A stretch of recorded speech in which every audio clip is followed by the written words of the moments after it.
There you go.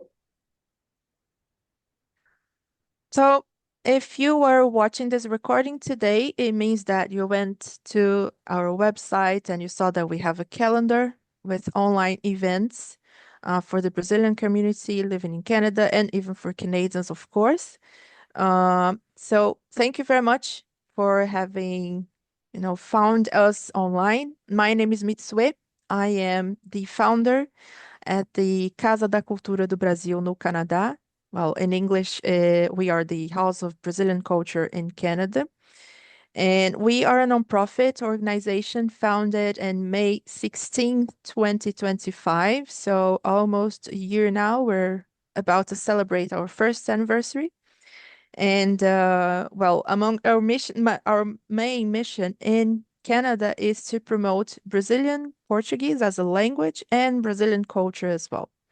So you probably navigated through our website and you saw that we're going to offer language courses, Portuguese as a foreigner language for those who don't speak Portuguese, and for Portuguese as a heritage language for Brazilians who are in Canada and who are raising kids in Canada and that feel that their kids could speak more Portuguese. So we're going to offer language courses, Portuguese courses.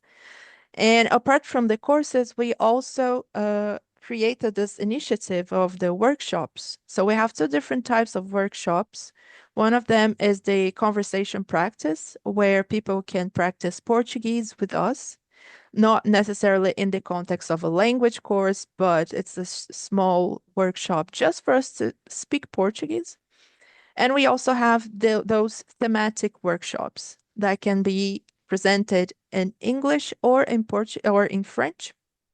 And they always bring an important aspect of the Brazilian culture so that you can learn more about Brazil, but without necessarily having to speak Portuguese or without necessarily knowing how to speak Portuguese.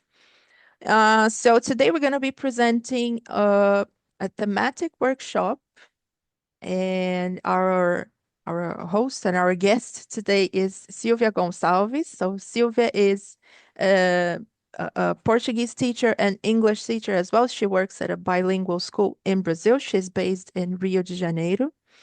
I had a chance to study with Sylvia myself. We took a course of Portuguese as a foreigner language course back in 2024, if I'm not mistaken.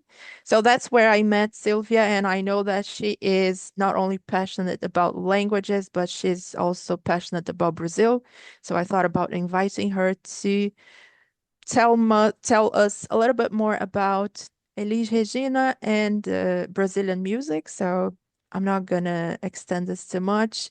Sylvia, the floor is yours. Thank you very much for having accepted this invitation. Thank you very much. It's a pleasure to be here, to be honest. And I hope you guys like it, what I brought today. So I thought that would be nice to introduce you to Elis Regina, mainly because today we're approaching the end of March. And so she was a very important woman. So since we celebrated International Women's Day, I think she would be a great personality to bring for this workshop. So, Águas de Março and a Pimentinha da MPB. Elis Regina was a feisty woman, and Pimentinha means little pepper because of her personality. That's why her nickname was Pimentinha. Okay, let's go to our presentation. So, Elis Regina was born in Rio Grande do Sul, as you can see, known as Pimentinha, for her fiery personality and unmatched stage presence. So she was widely regarded as a great Brazilian singer of all time till today. People still talk about her incredible voice. And something that is very interesting about her is that even though she had this strong stage persona, she was vocal about everything she believed in. Deep down at home, she was very shy. She had this quiet voice, and she was, I would say, even sweet. It was actually the opposite of what she would present on the stage. It's a very interesting. So when the lights were down, you could actually see her true colors. There are a few interviews where you can see her speaking and presenting her point of view in a very calm way. I would say even constrained a bit because she was not that feisty. All right. So she was married twice. By the time of her passing, she had a boyfriend, sort of a partner, but she was not married to him. And she had three children, two with the first husband and one with this, one with the first husband and two with the second husband. Both of them were involved in the music industry. They were very important, prominent musicians as well. The first child is João Marcelo Boscoli, the son of Ronaldo Boscoli. He was a composer, also a producer. Then Pedro Mariano, herself from the second marriage with César Camargo Mariano, was a fantastic pianist. And Maria Rita, she was also the daughter of César Camargo Mariano. Maria Rita is very famous nowadays. Her voice is very similar to her mother, which is, I consider, a blessing. And Pedro Mariano sings beautifully as well. I really enjoy listening to them. As you can see here, there's a picture of them. So the first one is João Marcelo Boscoli. This is Pedro Mariano. And this is Maria Rita. And here you can see César Camargo Mariano and Ronaldo Bosco. He passed away back in 1994. And César Camargo is still active. He's still a musician and he's still playing. And it's a good thing that you explained the pictures, because for a moment I thought that Maria Rita was Elis Regina, because they look like each other so much that Yeah, sometimes, they are yeah. exactly. They are. Yes, they look like is impressive, and more than that, the voice as well. Her voice is incredible, and it's very similar. Even the tones and even the strength is the same. Mm-hmm. All right. So let's talk about her debut. Her debut was 1965. Back in the day, we were still dealing with dictatorship, but there were some festivals, music festivals in Brazil. And the first TV channel was Excelsior. So they were the people who were broadcasting the festivals. And she appeared. Nobody knew who she was. And she sang this beautiful song named Arrastão. Arrastão is a dragnet. So it's a net that fishermen use to catch loads of fish. Okay, instead of using the pole, they use this net to gather more fish. And the song was written by Edu Lobo and Vinícius de Moraes. Vinícius de Moraes was someone who was really involved in the Brazilian culture. He also was very informed and knew a lot about the African religions and all the influence in Rio de Janeiro, Brazil, and samba. And this song is also about Umbanda and Candomblé, because they mention Iemanjá. Iemanjá represents a goddess, and a goddess that protects the fishermen and protects people who go to the sea. And her performance was so powerful, so strong, that people were speechless. And they were like, who is this woman? And of course, she won this festival. So she was the first place. As you can see here, I have the video. I wanted to show you this breathtaking performance.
Well, as you can see, the tones and the notes she can achieve and reach while singing live.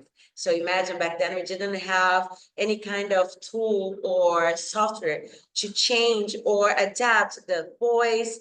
And so that was absolutely natural. Therefore, she was um, she was a fantastic performance. I'm sorry, performer, because I really like her. I think she's stunning, and the way she performed and her smile, her stage presence, And and it's it's also important to impossible notice not that to echo. she I'm was so sorry? young. It's interesting that she was young. I mean, I don't know exactly at what age she was, but I believe she has maybe in the 20s or maybe even less than that, but she's so young, but at the same time she's Yeah, so she passed when she strong. was 36. 36. Oh, okay, perfect. Yeah, still very young. Mm-hmm. Yeah, but It's a in pity. in the time of this presentation, this first debut of her, do you know how old she is? She was probably younger, like No, not really. Probably no. 20 something. Yes. Yeah, something like that. Yeah, about 20 something. She was Yeah. very young. Um, and what I like the whole story is because nobody knew who she was. And out of the blue, she left the whole country speechless. Okay, so as I mentioned before, so a hashtag refers to a drag net used by fishermen to pull a large catch to the shore. And literally, the lyrics are a prayer to Iemanjá, the queen of the sea, in Afro-Brazilian religions like Candomblé and Umbanda. And the singer asked for her protection over the fisherman and her blessing on their labor while at sea. On the other hand, some people say that it's a way to represent the strength of people working together in unity during the early years of Brazilian dictatorship. She was very vocal when it comes to dictatorship. She was uh, she would say her opinions, and of course that caused lots of problems. Some there were situations where she was called a traitor because she was forced to work with the military, and some leftists called her traitor. So she suffered a lot because of that as well. I wrote down something that I thought that was very interesting because I believe that her performance was a dragnet because she left people overwhelmed. And when she finished, she literally took everybody's heart with her. So in a way, her voice was a dragnet, basically. So, oh, sorry. Let me stop here and let's go to the next slide. So, let's talk about her masterpieces performances. I think the best way to showcase her powerful strength, the vocal strength, is to introduce you 5 songs. So, Atrás da Porta, it's behind the door. This is a literal translation, all right? Águas de Março, Waters of March. Como os nossos pais, like our parents, o bêbado e a equilibrista, the drunkard and the tightrope walker, and Garota de Ipanema, Girl from Ipanema. Okay, Atrás da Porta. By far, this is my favorite. I absolutely love this performance. During this performance, she was going through a lot. She was on a very stormy divorce with her Ronaldo Boscoli. So they were not seeing eye to eye. They were focusing and trying to discuss the terms of their divorce. And of course, this is very uncomfortable, unsettling. She had a boy, she was nervous. And at the same time, she was in love with someone else. And she was in love with a person who was singing the piano while she was performing. So everything was happening at the same time. And the whole story about the song is that about a woman who is begging. She was desperate, to have the husband back. The husband was about to leave, and she didn't want that. And she simply didn't know what to do. She was in despair. And throughout the presentation, she started to cry. And of course, you might think, oh, okay, she loved this stage performance and she was the showwoman, but there were true tears. She was incredibly moved. Later on, Chico Buarque, in an interview, he mentioned, because Chico Buarque was the one who wrote this song.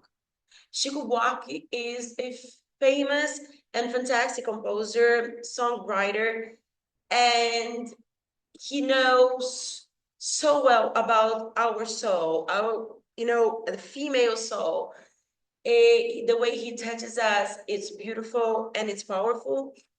And he said that she didn't sing. She literally acted the song. So the song was written by Chico Buarque, a songwriter famous for his extraordinary skill in writing about the female soul. He has a unique gift for capturing our intimate emotions and our vulnerabilities. And in this track, the lyrics met Elis Regina's visceral interpretation, creating what many consider the most heartbreaking song in Brazilian history. And as I mentioned, during the performance, she began to cry. It was not a stage act. She was going through a stormy divorce from Ronaldo Bosco. The song, which was about a woman desperately clinging to a man who was leaving, mirrored her own feelings of rejection and perceived failure in her relationship. And like I mentioned as well, according to Chico Buarque, her performance was so intense that she didn't just sing the lyrics, she suffered them. And of course, I brought the performance as well for you to appreciate. Hold on.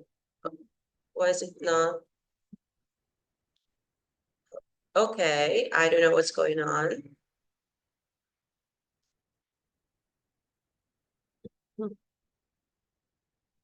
Let's see if I can, oh, there you go. Not the way I want it, but at least you can see the performance.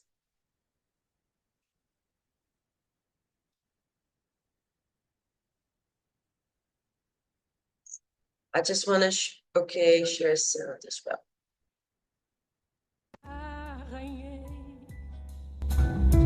E me agarrei nos teus cabelos, nos teus pelos, teu pijama nos teus pés, ao pé da cama, sem carinho, sem coberta, no tapete, atrás da porta, reclamei baixinho.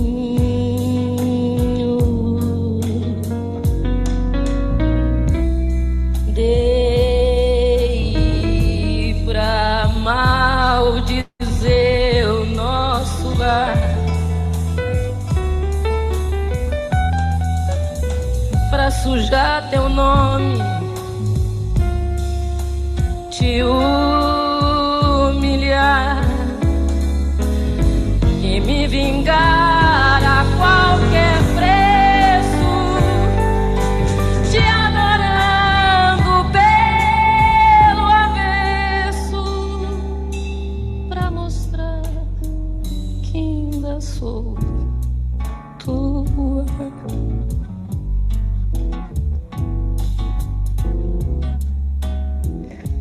Até provar que ainda sou tua.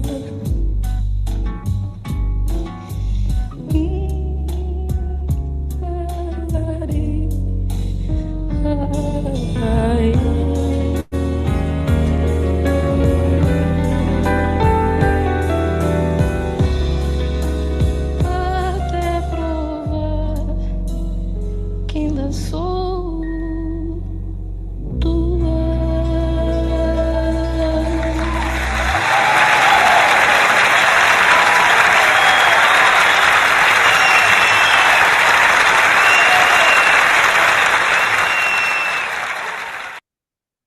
As you can see, it's very powerful and emotional as well. And it's really brave of her as I'm an sorry? artist to go. It's really brave for her as an artist to go up a stage and do that because I've been through breakups myself and I was unable to work.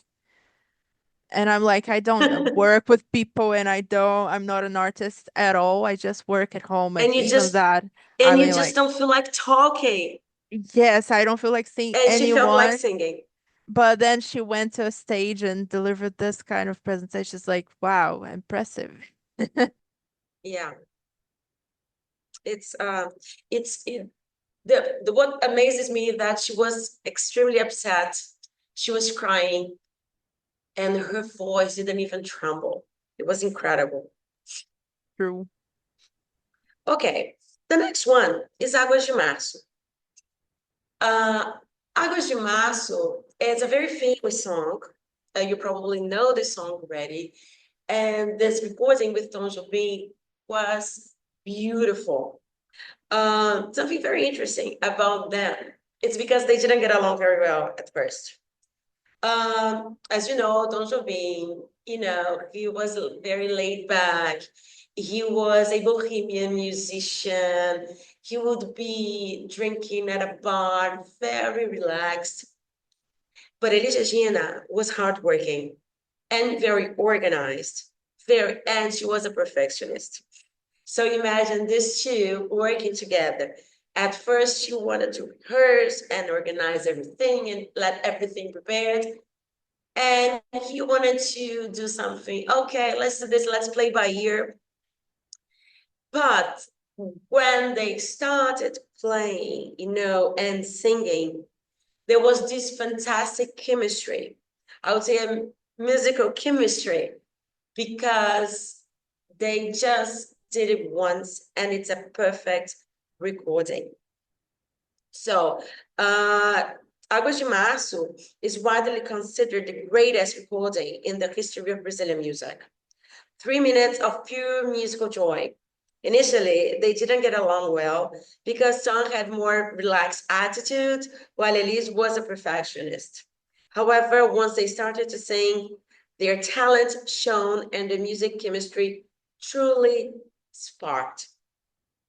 And this, I didn't bring the video, but if you get the moment to take a look, it's definitely memorable. It's worth watching and listening to them during this performance.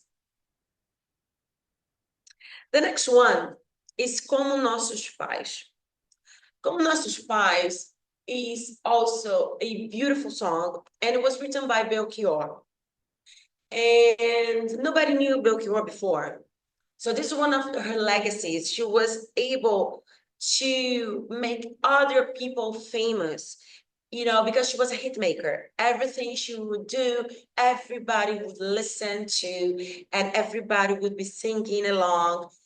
And of course, that's why people like Milton Nascimento, Ivan Lins, Belchior himself became famous in Brazil because at that point they were just writing songs and now they are famous because there was a voice, behind the lyrics or the poems they wrote.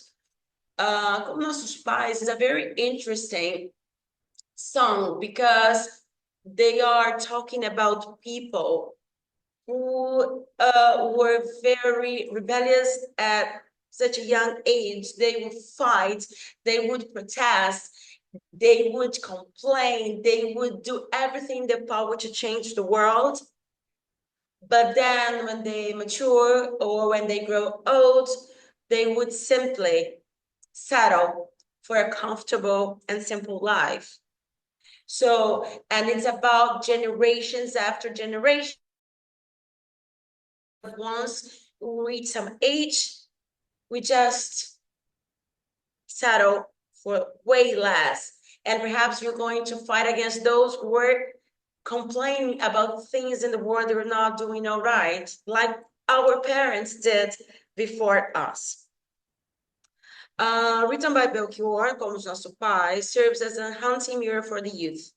It explores the irony of rebellion, illustrating how the fury defiance of younger years often fades into the same quiet patterns as our parents.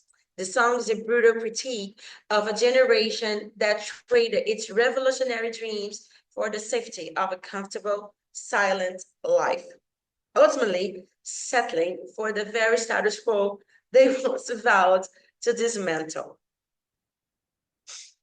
The next one is O Bêbado e Equilibrista.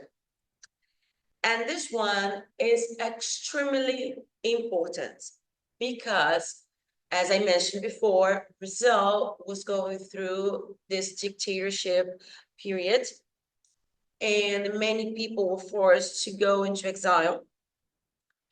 And this man, Betinho, was forced to go to a different country because he was protesting against dictatorship, and he was protesting against those people who disappeared.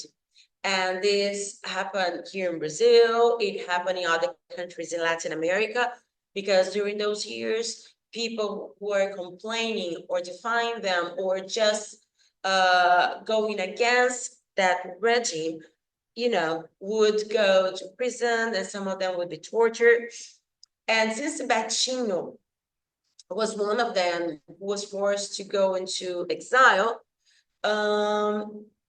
he's mentioned in one of the songs.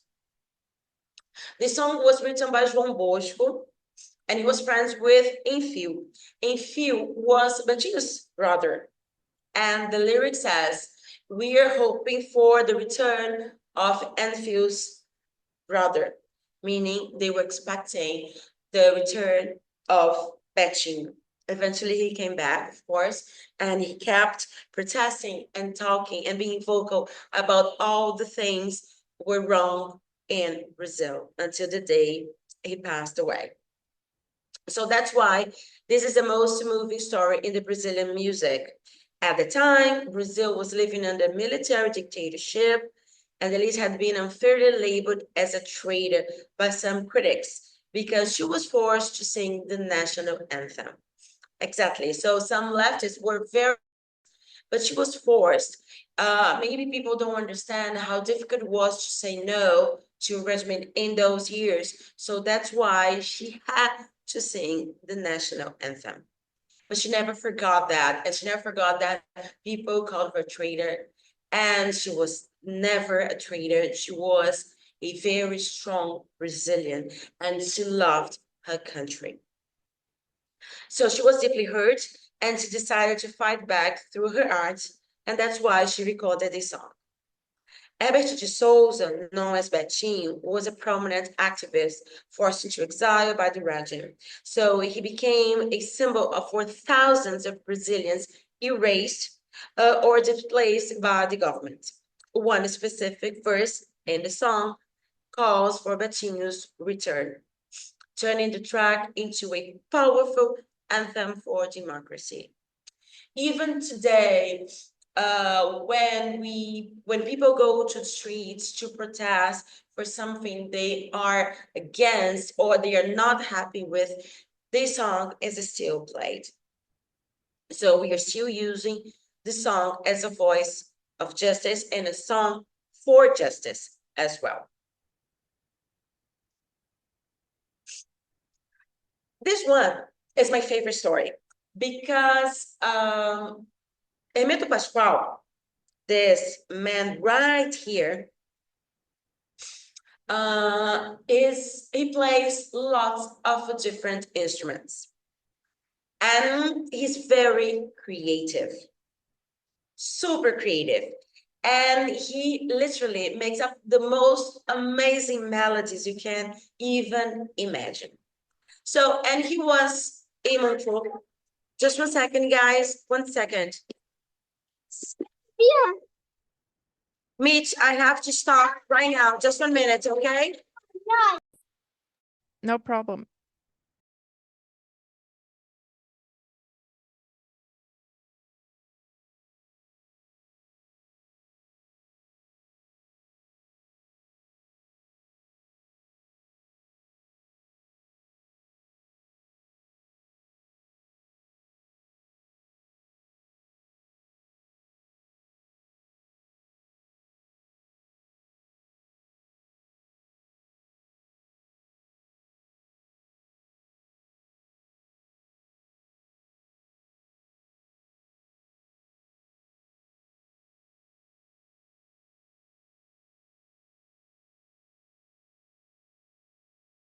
Mitch, I'm back. Yep. Perfect. Thank you. I'm sorry. My students found me and they the room. I was hiding. I'm sorry. Could No you hear problem. them, right? Yes. Just a little Uh, bit. all right. So are you still recording? Or did we Yes. pause? Oh, Well, okay, we still great. So record. then we can edit later on. Mhm. I'm sorry for that. No I problem. was not expecting company. Not at all. I mean, because they were supposed to go to this room 3:45. That's why I was there. Okay. Okay. There we go. Presentation. Is it working So we now? were Yeah. at Garota de Ipanema. Yes, so I was yes, exactly. So I was saying this is one of my favorite stories. So I was talking about Hermeto Pascoal, and he was in Switzerland for this festival, Montreux Festival, Jazz Festival. It's very famous till today. And she was also invited. She was a little bit nervous because she didn't have time to rehearse. It was very late minute, last minute invitation, but she decided to go. It was a good way to represent Brazil and this festival. There she was singing. Her performance was amazing, stand ovation. And of course, at the end of the day, they invited her back to the stage to play with Hermeto Pascoal. And like I said before, Hermeto Pascoal likes to change tones and melody. He goes ups and downs.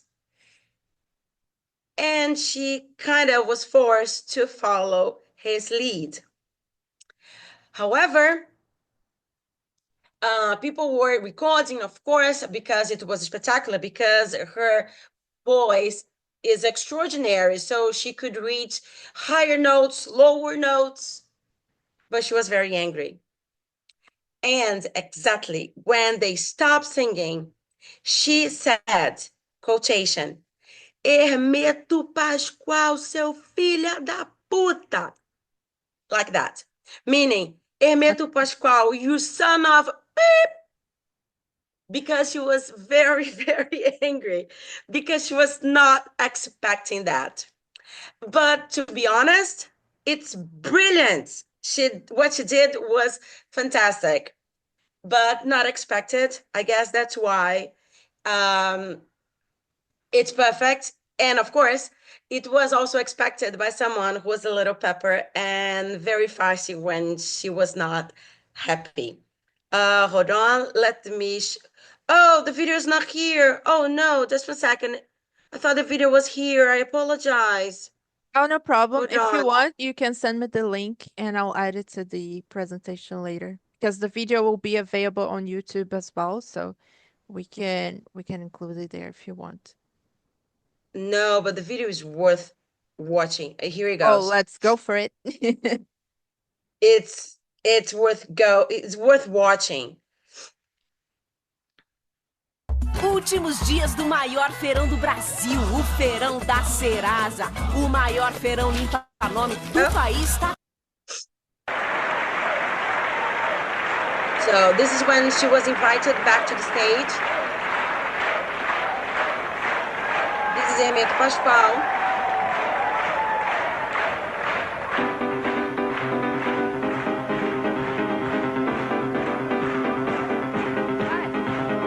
Olha que coisa mais linda, mais cheia de graça.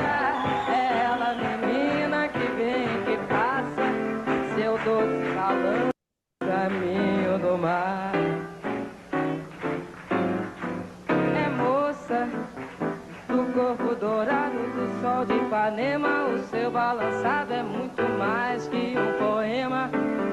É a coisa mais linda que eu já vi passar. Ah, como estou tão sozinho. Ah, porque tudo é tão triste. Ai, a beleza que existe. A beleza que não é só coraçãozinho. Ai, se ela soubesse quando ela passa, o mundo inteirinho se enche de graça e fica mais lindo por causa do amor.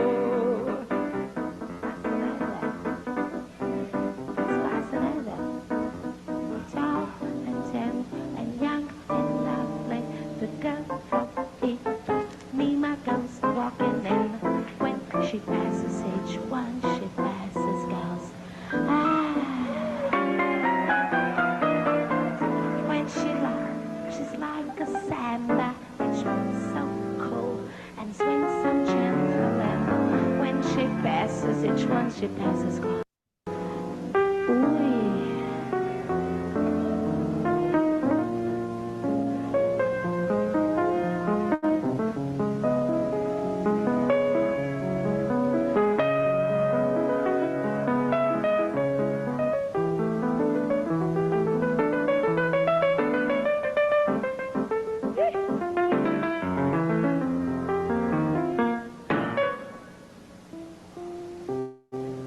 She walks to the sea. She looks straight ahead, not at me. Wow.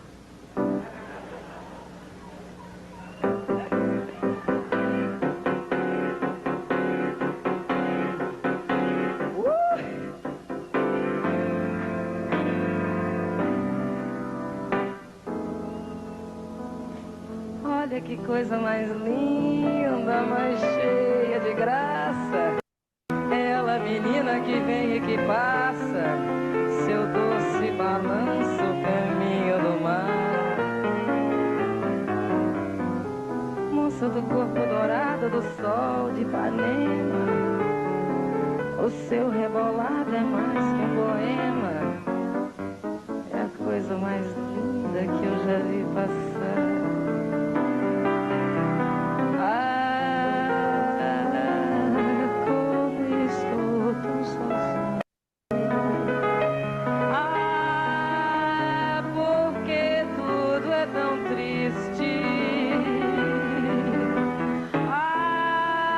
A beleza que existe,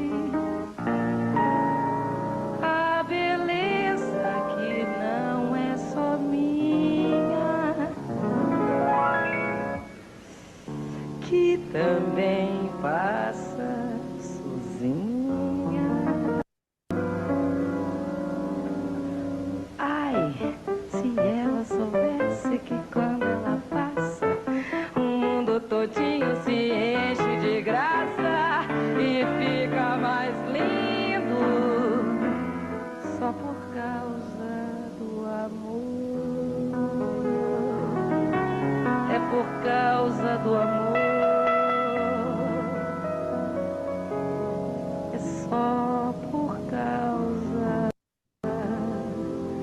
do amor.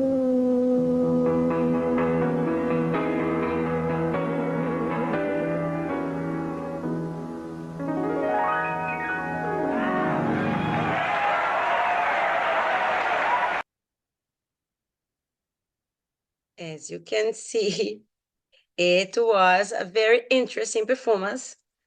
Oh, it was here, the link. I'm sorry. Okay, so she was invited to perform at this prestigious jazz festival in Switzerland. However, it is often called an ambush because she had very little time to rehearse with the local musicians, and the atmosphere was incredibly tense. However, at the end of the night, she was invited to join Hermeto Pascoal, the brilliant Brazilian multi-instrumentalist, known for his avant-garde performance and unpredictable melodies. Elis followed Hermeto's complex melody and matched him note for note. Their spontaneous collaboration became one of the most iconic moments in the history of the festival. Now you know that was beautiful, but she was not happy at all.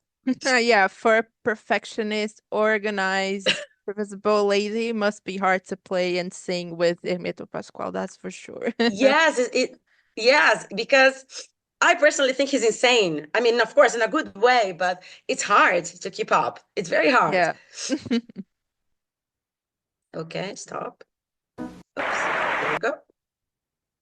All right. So her death. She passed away in January. It was 19 of January 1982. I think you have She to was in skip her. the slide, Sylvia, because we're still seeing the slide of Garota de Ipanema for some reason. Oh, I'm sorry. Okay, let's go back. Okay, hold on. Is still this slide? Can I Still try Garota again de the next Ipanema. one? And Mm, now? Maybe if you stop sharing and share it again, because I think maybe it's frozen for some reason. Okay, let's do this better. Okay, right. Next. Okay.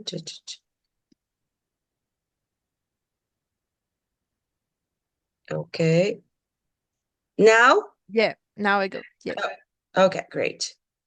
All right. So she passed away in January 19th, 1982.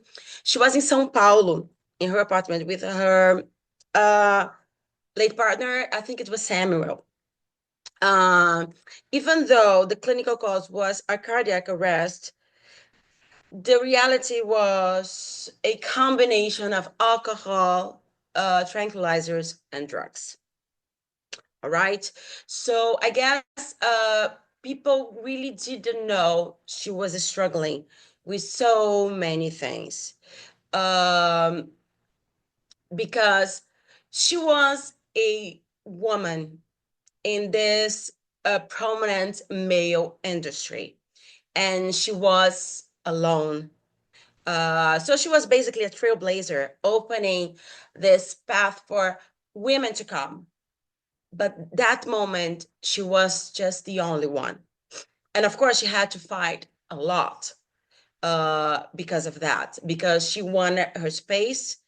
And in order to have her space and be respected and being perceived as this fantastic artist that she was, it was not easy.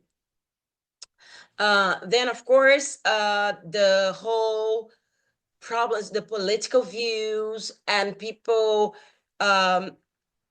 still complaining about her views, her political views, calling her a traitor or telling that she was not supposed to be talking about that. There were so many struggles for her. So that's why she was using drugs, she was drinking way too much, she was using tranquilizers, but we didn't know then. So of course it was a scandal because it was a surprise for most people. Back in the 80s, people were not as kind as we are today. So nowadays, we can look at her struggles and the problems she had to face in a different way. We can have some more empathy towards what people struggle with. I'm not talking about only Elis Regina, but I'm talking about you and me and all people we live with. So everybody has struggles. Everybody deals with God knows what they deal with. And we always try to be more empathetic to them, to those people. But back in the 80s, this was not normal. So on top of her passing, the family had to go through the pain of being scrutinized by media, by tabloids, because of her own addictions. So like I said, Elis Regina passed away on January 19th, 1982, in her apartment in São Paulo. And Even there though is something really polemic about her death as well, because I was watching not long ago a couple of interviews about specifically that topic, and interviews given by her closest friends. And they mentioned that some of them mentioned with these terms that it was a stupid death because she wasn't a drug addict as, the traditional term of it, of people like artists doing drugs for many Mm-hmm. years, etc. So she wasn't that. She used to smoke, of course. She used to drink, here and there, but the actual drugs, like cocaine, it wasn't something that her body was prepared for. And there is this, again, it's this small group of friends that they claim that she she made a really stupid combination of drugs that Yeah, day I because agree. yeah, she mixed her like alcohol and cocaine and tranquilizers because she didn't know how to manipulate drugs and she wanted to try something new. Probably she wanted to get high in a different way, or but what killed her wasn't the drug itself, but was her inexperience with the drugs. So it was too much for her body and she couldn't manipulate all those drugs all together, and that's why she passed, because she had a heart attack. I mean, she wasn't used to that. It's an interesting perspective as well. Yeah, and the thing is, I think which is sad is that back in the 80s, this is something that it's back in the day, people were not really talking about mental health. Mm-hmm. People were not talking about what problems cause to individuals because she could have seen a doctor to help her with the mental problems, the mental issues, the health itself. And but people would never talk about that. There was this stigma that if you needed a doctor, you were considered less of a person. So you were like sick. So Mm-hmm. we wouldn't be taken seriously anymore. And now we know that's not the case. Now it's important to deal with the problems we face. So, and of course, we probably would have avoided problems like that. Not Mm-hmm. only her death, but many other deaths, True. because people could have talked about it. And I think this is great that now we have access to information. Now we know that there's nothing wrong with looking for help. And yes, it was very stupid. And it's a talent that was wasted. And she was so, so young. So while her death was a massive scandal at the time, today it's viewed through a far more empathetic lens. People now recognize the immense toll that her political convictions and her role as a female trailblazer in a male-dominant world took on her mental health. Um, so the legacy for music, for the Brazilian popular music. So definitely female empowerment. She opened this amazing door for Brazilian artists. Now we have so many female artists, as powerful as she was back then, as vocal as she was back then, uh, with political views and brave enough to talk about their political views. Something I mentioned very earlier, responsible for launching new songwriters, such as Milton Nascimento, Ivan Lins, João Bosco, Belchior. She was a hit maker. Everything she sang became a hit. So she was a genius. She was a true performer, a natural performer when singing a song.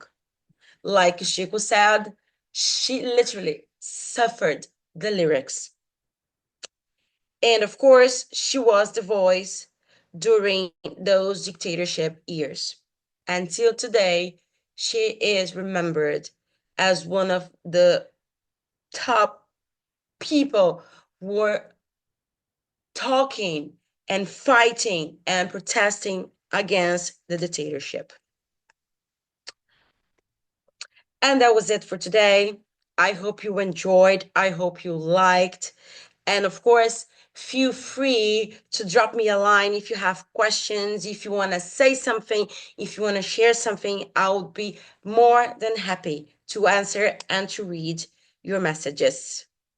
I thank you so much, Sylvia, for having taken the time to prepare the presentation, to have the time to be here with us. Unfortunately, we don't have people here live right now to ask questions, but I'm sure that once the video is available on YouTube, we're going to share the link in our social media. So I'm sure that there will be more questions coming.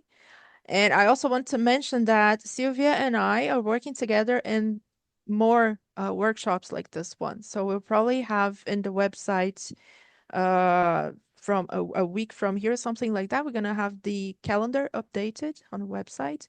So you guys will probably see Sylvia's name there and she'll be around more often. I hope so. Because Of course, yes. I would love to. There's so many things we can talk about. Yeah, there's so many things about Brazil and so many interesting aspects. And I could be speaking about Elis Regina for hours. And well, we're gonna be talking about a bunch of different topics as well in the coming months. So thank you again for your time. Thank you very much. It means a lot to us to Thank you have for volunteers inviting me. like you. I'm very, very happy to be part of this. So thank you very much and see you next time. See you guys. Bye.